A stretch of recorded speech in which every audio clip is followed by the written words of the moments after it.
Hi, how you doing? This is Mitch from Hard Intentions. Just want to thank everybody for tuning in, checking out our channel and our website, hardintentions.com. Also have Instagram, mitch.smiley.790. Thanks for subscribing, liking, all that. Thanks for all your great comments. I do want to make a response. A guy said something about a back piece and a Chevy S10. Get in touch with me. I've been thinking about that since the last live video went crazy on us. Before we get started, here's a little piece of work I did. And actually, I made this frame, did this painting here in San Quentin when I used to sell tobacco. Got in a little trouble for that. But I had stamps. Put them in the back there. Send them on out to the girl. And she gets rid of them. Got me in a lot of trouble though. Cost me 5 years. Also, when I was in Corcoran, there was no hobby program, but we still had packages from home. So I got a bunch of colored pencils in, and I did some pencil drawings. I just ran across these the other day. Little colored pencil drawings. And let's see, here's another little pencil drawing, and here's another little pencil drawing. I think this pattern right here, I had it in Tattoo Flash magazine one time. They published it. Well, these are all just pencil drawings. I'm thinking about making prints out of them, making them available on the website. And it's farting around with pencil, staying in touch with my art when I was in a situation that afforded very little opportunity as far as supplies and all that. So last time I was talking about being in a hole and going to San Quentin and all that crazy stuff, but you know, I was thinking about the conversation I was having last time, and I forgot a little story about you know, I was in the hole before I went to San Quentin, and I was tier tending. And I remember the bakery was out of commission because they were remodeling it, so they were sending us fruit for our dinner desserts, you know. Stewed fruit, fruit cocktail, oranges, and I collected a bunch of it, and I had a 5-gallon batch of wine going in my cell. This is very early on my career in prison, so, I mean, before they got really restrictive and tied down that shit. So you had liquid bleach. I had a tumbler, a 16-ounce tumbler of liquid bleach in my cell. You know, for cleaning the cell. I had detergent and all that crap. But I was out on the tier, and the cops told me, hey, step in the shower. I want to let somebody out for a phone call. And you know, I didn't think nothing of it. I just got in the shower, locked the door, and they went down the tier like they were going to pull someone out of their cell. And they went in my cell and took my wine. And man, it was like a day from being ready. I was really pissed off. And at that time, if you had you know, time in the hole, they gave you a TV. After 10 days, they gave you a little 12-inch black and white TV. And so when they took the wine, you know, they handcuffed me, took me back down to my cell, put me in my cell. And I got pissed off and I threw that TV on the floor and broke it. You know, it's like, yeah, you motherfuckers, you know. You know, when you're young, you don't think about, you know, you're really just fucking yourself over. But I smashed that TV, man. And the cops come down there, and there was this little Mexican cop. He was a real prick. I remember asking him, hey, man, we got any mail today? And he'd be like, ah, fuck you, you don't get any mail. Shit like that. He was a real prick. So they heard me smash the TV. Of course, the tube broke, man. There was glass, you know. So bubble TVs, you know, the big picture tubes. It's before they had LEDs, TVs, and all that stuff. And they come down there, and he's got his handcuffs, and he goes, all right, Smiley, cuff up. And he clicks his handcuffs around, you know. And I had a tumbler of that bleach sitting there in my cell. You know, I used to sleep on the floor, and then my bed, your bed's a cookie sheet. So I used to use the bed to draw on, like a little drawing table, but I had all my stuff on the bed, you know. and you roll your mattress up, and I would just sleep on the floor, and I'd sit on the rolled up mattress like a chair during the day.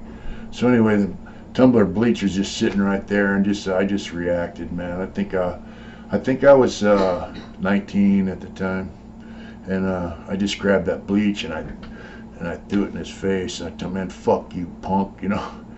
And I threw that bleach in that guy's face, man. It just fucked him up. I mean, it went in his eyes, you know. He was unexpected, you know. So that's called gassing, you know. You gassing a cop, whatever. But usually people just use shit and piss and hot water, whatever. But they split, and they came back, you know. And the cop told me, you know, when I threw that shit in his face, he goes, "You motherfucker, I'm gonna kill you." You know, so when they walked away, I told the guy down the tier, "You heard that guy threaten my life, right?" And they're all, yeah, you know. And we'll let your family know if anything happens. So all the cops are coming back down the tier all suited up, man. And, you know, they're going to cell extract me. And I'm looking down at the floor, man. There was big, you know, chunks of glass from that pitcher tube breaking. And I thought, man, they're going to body slam me on the floor. That glass is going to fuck me up, you know. So I started kicking it to the side, and this older cat, a couple cells down, he goes, "Hey, youngster." I go, "What?" This guy's like 35, you know. He goes, "You ain't got to do this." I'm all, "What?" He goes, "You ain't got to do this, man. You already got yours. Fuck them."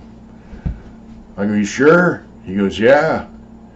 So when they got down there, you know, I turned around, man, put my hands behind my back. I go, "Well, I guess I'll go now." They were mad as fuck because they wanted to beat me down, you know. So they took me down and put me in a holding cage. Well, I had my shorts on. I had a little can of Copenhagen, and you know, back then they had tobacco even in the hole. I mean, you know, so I had this Copenhagen, and I was skinny back then, you know. And that's when I first went to prison. So I slid the cuffs around the front, and I'm still handcuffed in the front, and I got a dip, you know. Put a big dip of Copenhagen in my lip, and so I'm in a cage. It's a concrete block with a grill gate, you know, for the front. And that cop I hit with that bleach come up to my cell, man, and he says, I was out of line, and I'm sucking on this dip, you know. I'm just kind of sucking on it, and he goes, "You know, I was out of line. I shouldn't have threatened you like that. I know you're young, and you got a lot of time. You got a life sentence, and you know, on, and he's apologizing to me." And I just had a big mouthful of that juice from that Copenhagen. And when he was about done, I just spit it right in his face. I tell him, "Man, fuck you, punk." And yeah. He goes, "Oh, you motherfucker." He was mad. Man, he was mad, that poor dude, you know. And yeah. Yeah. So later on, when I was in San Quentin, there was a little Mexican cat, you know. He was a young guy. See, after that, they took me over to AdSeg, you know, and locked me in a strip cell. They had strip cell. It's a cell with a bar front, and then they got a little porch. It's got a door and a window, and they can black that cell out if they want.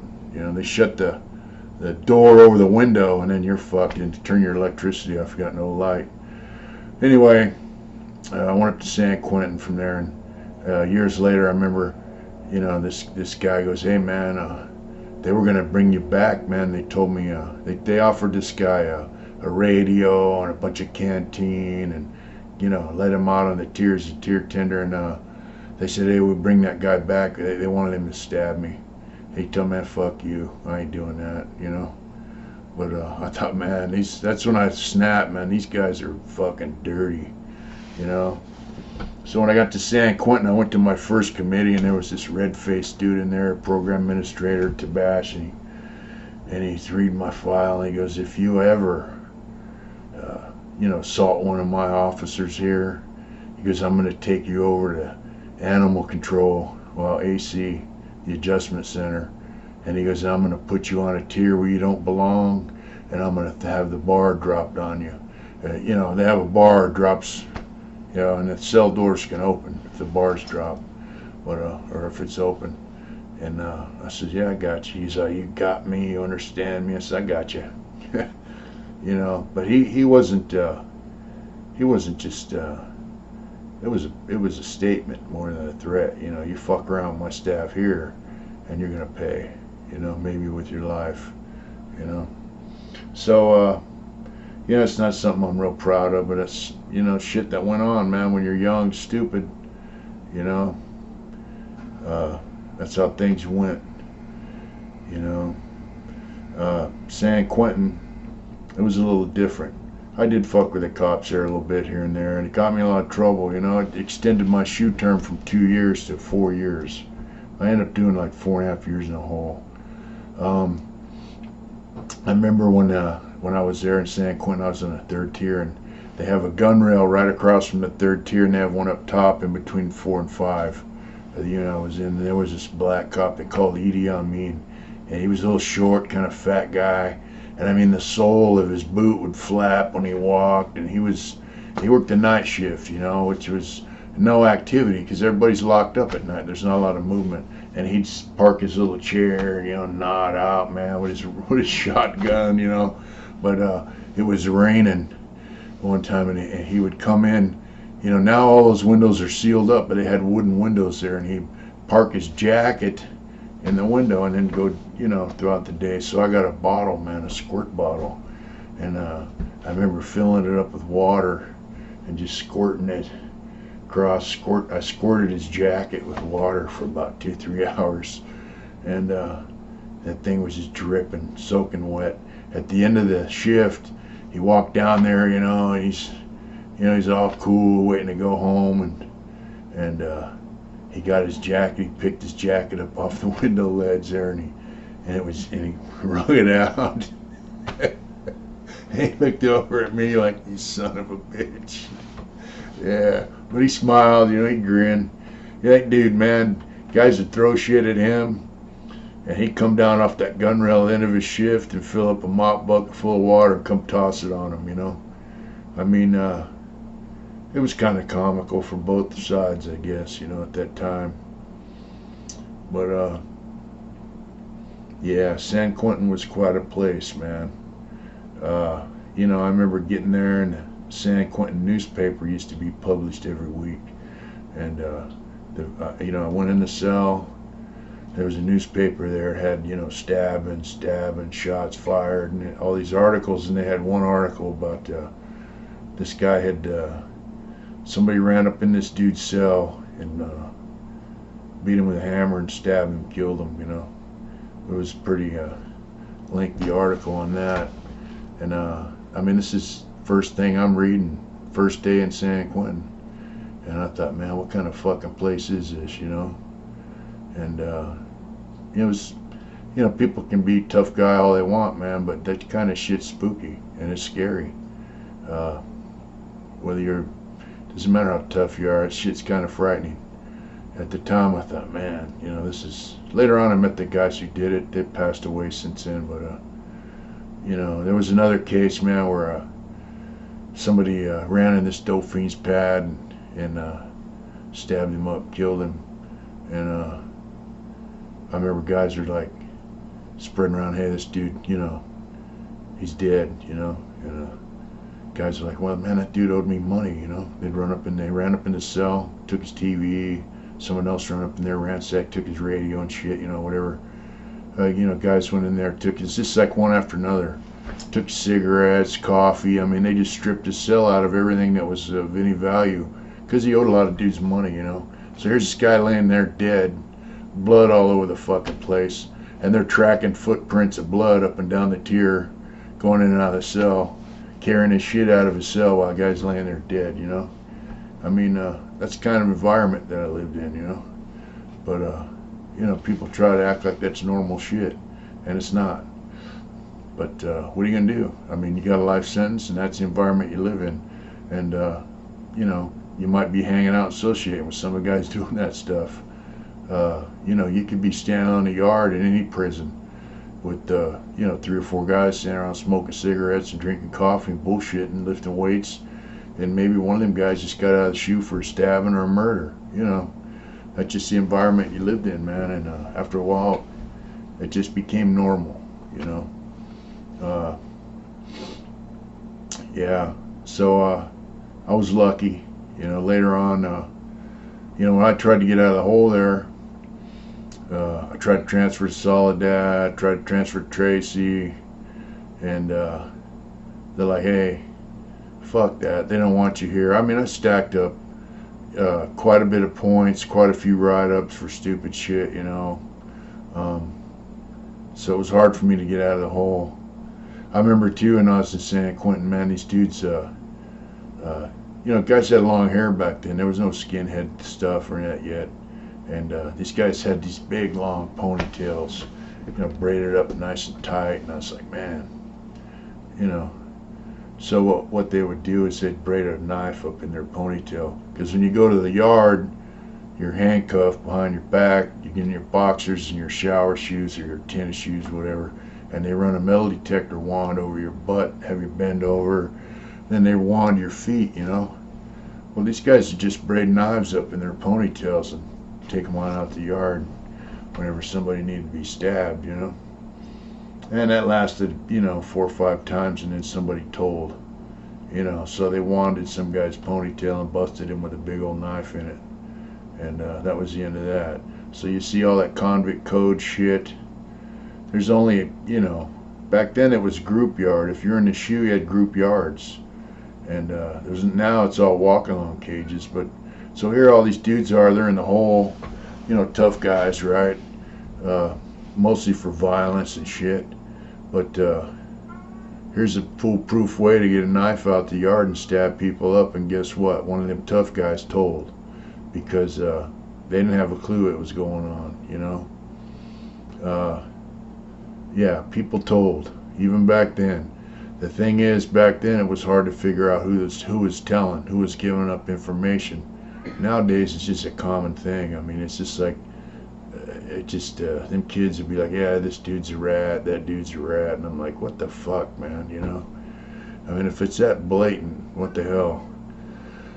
But anyways, when I got ready to get up out of the hole there, they said, hey, you know, these pins don't want you. You've been in a hole too long. I did 4. By then I had about almost 4 years in the hole. So my counselor, who ended up becoming the director of CDC later on, she tells me, look, man, I'm going to get you sent to this program over here in Vacaville. It's called a security, well, it was CAT X, Category X. It's a 90-day psychological evaluation. And then if it works out, they'll send you out to mainline there. And she goes, but think about it, because if you go over there and you fuck up, you're going to come back to San Quentin. It'll be a long time before you get out of level 4. Because my points had gone up so high, you know. Back then, if you had level 4 points, they only had like 12 prisons, you know. You could go to a level 3 pin for a program, like a vocational program or therapy program, lifer programs.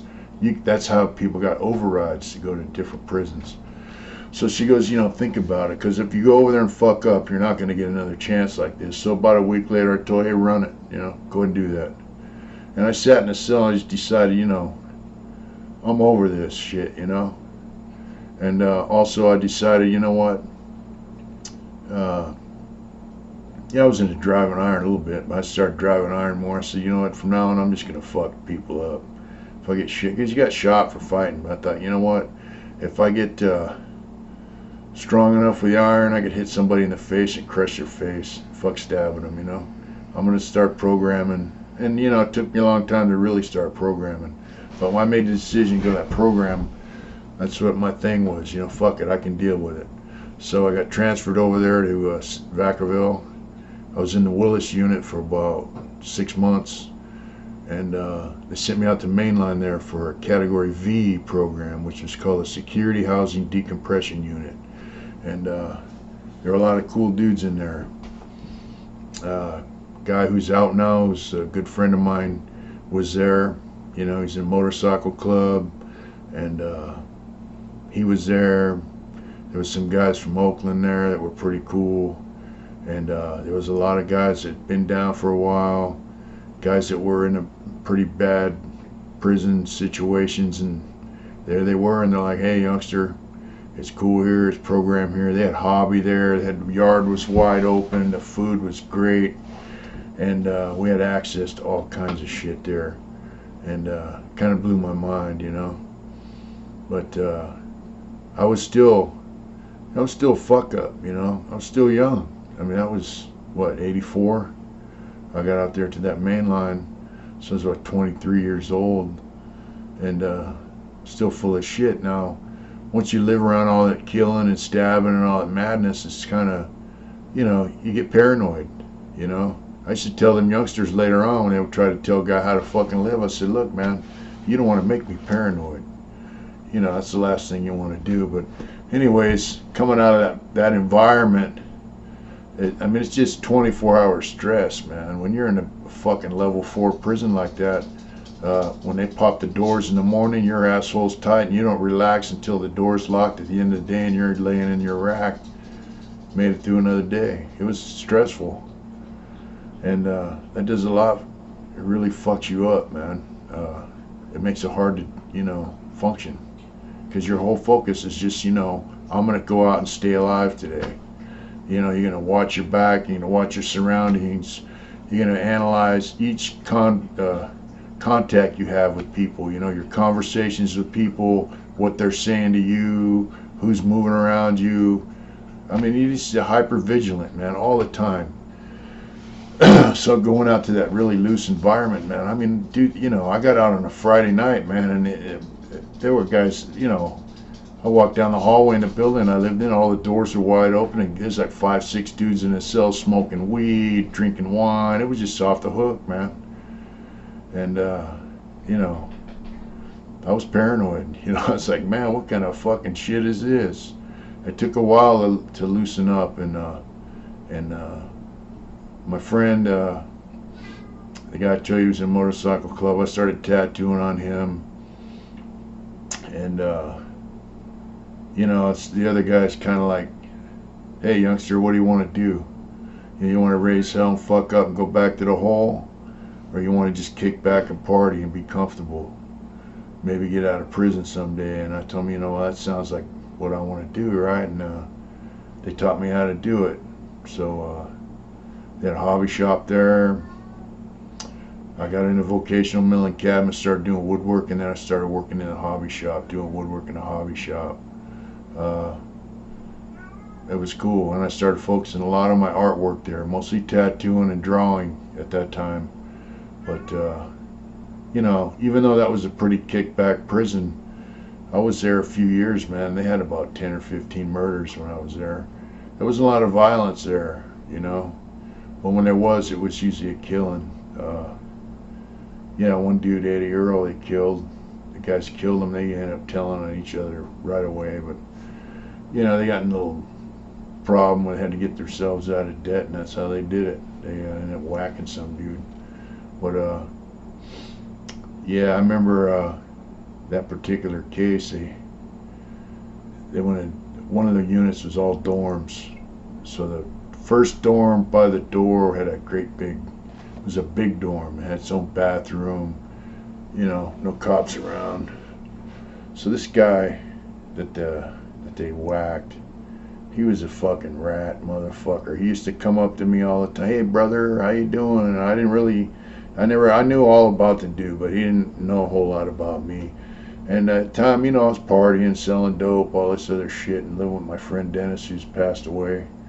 Now he got passed away, but at the time, you know, we were doing big shit, and this kid's always trying to weasel his way in. I was like, hey man, fuck you, you don't know me, I don't know you. But he was a snake, he was a rat, he was a rat. So, I mean, blatantly. So, what happened was this kid took him in the bathroom and gave him a shot, you know, because the guy was a dope fiend too. Most of them get dope fiends. Guy doesn't just start ratting because he wants to be a rat. Usually, I mean, if they're scared, whatever, usually though they're dope fiends and they get themselves in a wreck. Cops look out for them. They give the cops information, whatever. Or the cops give them carte blanche to run around and, you know, figure out who's got all the dope. They get to shoot dope. They give the cops information, whatever. Anyways, he took him in the bathroom, you know, and this guy squatted down. He does his shot, and right when they did his shot, the guy stuck a bone crusher right through his neck. I heard his head kind of flopped over backwards, but it was pretty brutal. I remember I was running around the hallway. It was it was around breakfast time, you know, late breakfast, and my celly Dennis was working in the diet kitchen, making lunches in the back, and he was actually in the vegetable room behind the diet kitchen, and so you know, they locked down the second floor. That's where we lived, and my thing was, you know, I want to go to hobby. So my partner I was running around with, he lived out in the dorms, you know, out in the mods they call them, and which is out down the first tier and out the back gate that goes out to the yard, you know. So yeah, we're running around, and me and Tim were running around, and so hey, let's go see Dennis. You know, we heard that Eddie got whacked. You know, hey, there's a murder. Why they locked the pen up? Why is it murder? You know. So we told Dennis, hey man, it's a fucking murder. So we hung out there for a while, and I'm like, hey Tim, we got to get to hobby, man. You know.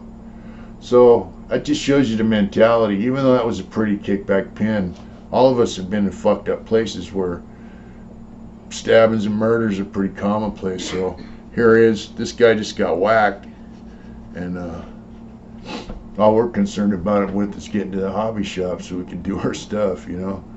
And so we hung out in diet kitchen with Dennis for a while. Then we ran on, you know, scooted down the first tier out the mods, hung out in Tim's spot for a while, and then we heard that the you know, they opened it up. See, back then, man, once they got the murder situated, they'd open the yard right back up. But what happened was the guy keeping point for his buddy who did the deed, he ratted right away. They said he started ratting within 20 minutes, and then, you know, once they got him in the hole, the guy that did it, I heard he started ratting on shit. I don't know the details, but anyways, Tim and I slid into the hobby and spent the rest of the day like it wasn't shit, you know. But yeah, prison's a motherfucker, man. You know, all you guys that are young, you think, hey, prison's you know, big celebrity, go to prison. You know, put in work, go to prison. You know, there's a lot better shit you can do with your life. And, you know, I'm going to tell you something, man. All them guys in there putting in work and shit, before you know it, guys are putting in work on you. I've seen it a million times. You know, I've seen guys that were cellies, man, for, you know, 3-4 years, and one of them wants to get hooked up with the fellas. The fellas don't like his celly, so they talk him into stabbing his celly. You know, guys visit together, live together, eat together, everything. Next thing you know, one of them wants to be all that, he's stabbing his celly up. Guy's been kicking it with for 2-3 years, 4 years. You know, and then after they talk him into doing that, then they talk someone else into whacking him. So that's how it works. You know, dog eat dog shit, it's real deal, man. So, you know, if you're out here in the world doing risky behavior that could get you in prison, think twice about what you're doing. There's a better way, you know. I mean, you look at what I'm doing. I started from the bottom. I mean, literally the bottom. You know, I had some money when I got out of prison, but not a whole lot, enough to help me get started. But, you know, I spent 38 years in prison, man. I went in when I was 17 years old. So when I got out of prison, I had to start from zero.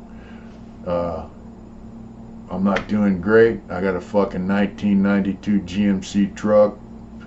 You know, it's run down. I got a motorcycle, a good wife, place to live. I'm doing good, to me. I'm not a big fucking baller, but I started from the bottom. You can start a little bit higher than that because you haven't been to prison yet. You're out here in the world. You're functioning. All you got to do is figure out a better way to function, you know, and get your ass on track. Yeah, you don't need to go to fucking prison to get your fucking life right. You know, that's the bottom line.